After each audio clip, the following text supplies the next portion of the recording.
Hey everyone, I'm coming to you as a part of the understanding of why I'm doing this hot girl walk. Well, as I said, yesterday was the 1-year anniversary of my son being stabbed and almost dying, and another young man that did die. Both of them were young black men, and the story is absolutely tragic. 2 weeks before this incident on April 17th of last year, I tell you, 2 weeks, God is so good. 2 weeks before this, I came across this gentleman. I finally was getting my brick and mortar off the ground and being able to stand up for the cause that I love, and had a brick and mortar, had everything going. And the next thing you know, I meet this gentleman, and he offers us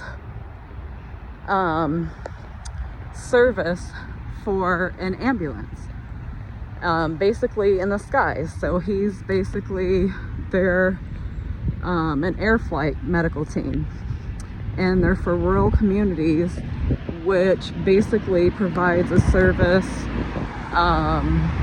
that is very rare in the rural areas. You know, a lot of these fire departments have volunteer firefighters, and in extreme emergencies, you know, farmers or whoever could be out in the fields and needing help, right? So 2 weeks before my son got stabbed and almost died, and the other young man died, I put this insurance on our family. 2 weeks. So you see how God works. And that's what saved my son's life. I believe that totally in my heart, that's what saved his life. Now, why I'm doing this hot girl walk is because I need our stories to get heard out of the vicinity of Sidney, Iowa. I'm needing it to get heard in your neighborhood. I'm needing it to get heard in everybody's neighborhood, because see, what happened with my son is he went knocking on somebody's door, and basically the guy came out on another door and stabbed my son with a samurai sword first. So he was not, thinking anything. They were actually knocking on a door. They wasn't beating, they wasn't cussing, they wasn't banging a door in. There was no wildness, just tap, tap. And of course, the guy comes out from another door and basically stabs my son first. And then after he stabbed my son, he went and he stabbed the other young man that died. And when he was stabbing him, this man's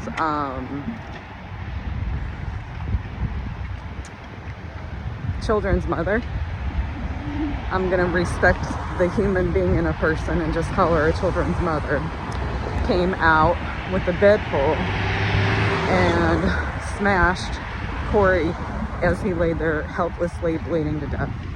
My son struggles with the fact that he wasn't able to help because he was laying there bleeding to death. And the story needs to get out. We need people to hear the story to spread the word. Hey, I'm back in San Diego right now, where this is something you would see this more happen here than you would in a small rural town. But as I said, my opinion as a mother, I believe it's a sundown town now that I've lived there. I did serve on city council there for over 2 years. I put in a proclamation for human trafficking and slavery to fight against crime and drug activity. The person that basically sliced these 2 young men up had a house full of meth. No, excuse me. I don't know how much meth he had on him. I'm sure he had some kind of, but I don't know how much. He had a house full of fentanyl. And there was 2 kids that lived at this house. And part of the story that never got to be told to the public is this young man that stabbed my son and Corey basically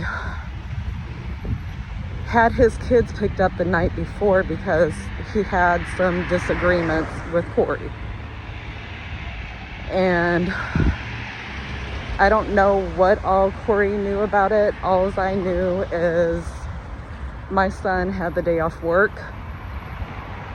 He thought him and Corey and this other guy were gonna go bowling, and they went and knocked on a door to go bowling, and bam, my son ends up basically being sliced up.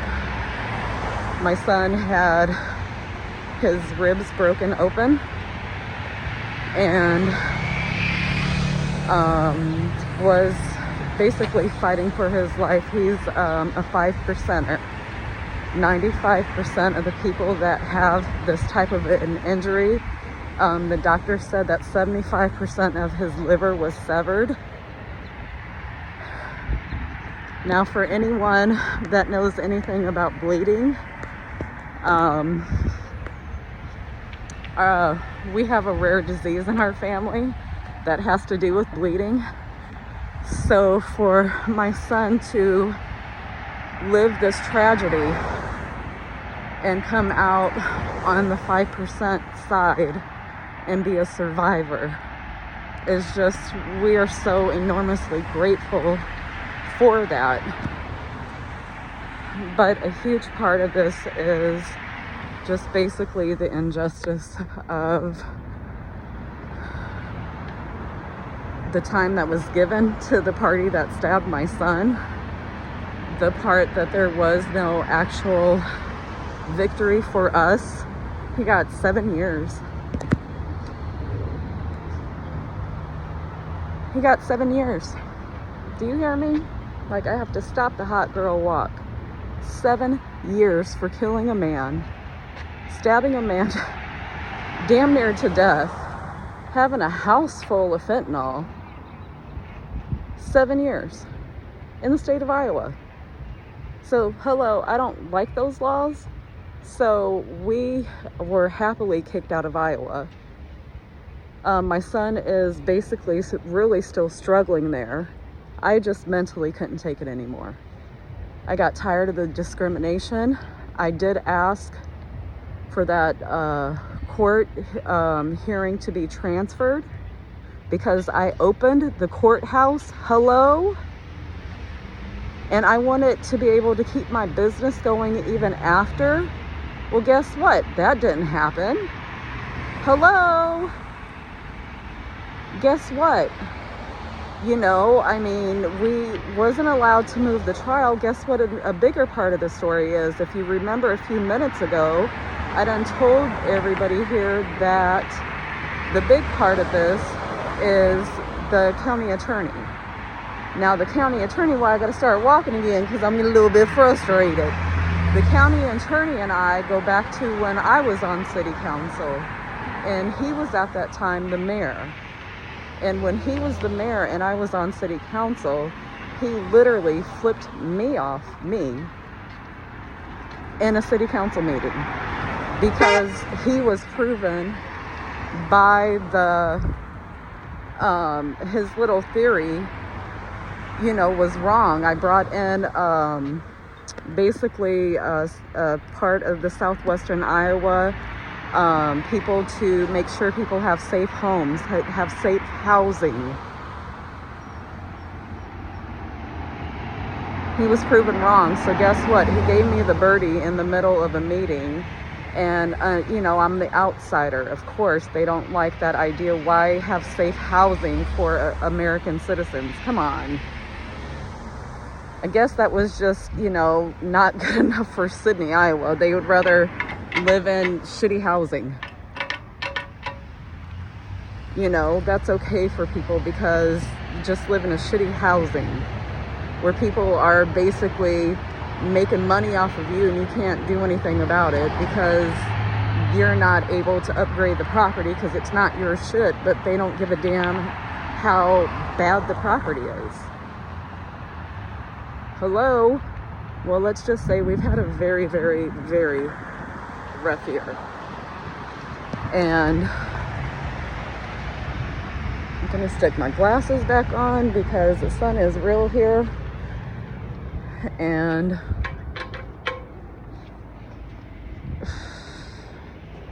I'm just struggling. I don't want to start crying in front of people walking either.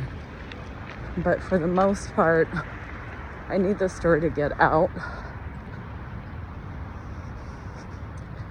We wanted to play fair from the very beginning. I believe we did. I believed we've asked for it to be peaceful.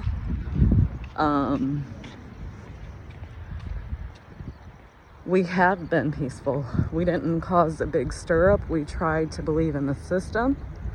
The system, of course, failed us.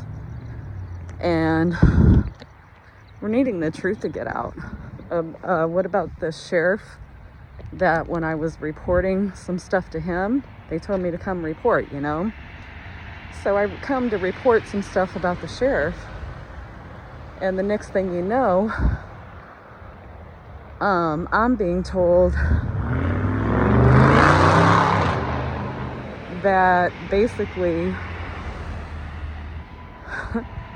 I'm in the wrong. So the sheriff kind of jumps at me like in a lunge. And I'm thinking, oh, so that's the way you want to roll. You know, when the sheriff's had an issue with me because, again, think about this on city council. On my position on city council, every last council member, no matter if they were Democrat or Republican, take my shades off again so you can know this is truth. No matter if they were Democrat or Republican, we all voted to not give the sheriff a raise because the sheriff's department was not doing their job within city limits. Now, hello, this happens to my son. I'm the new kid in town. I stood up for what the people in Sydney, Iowa wanted.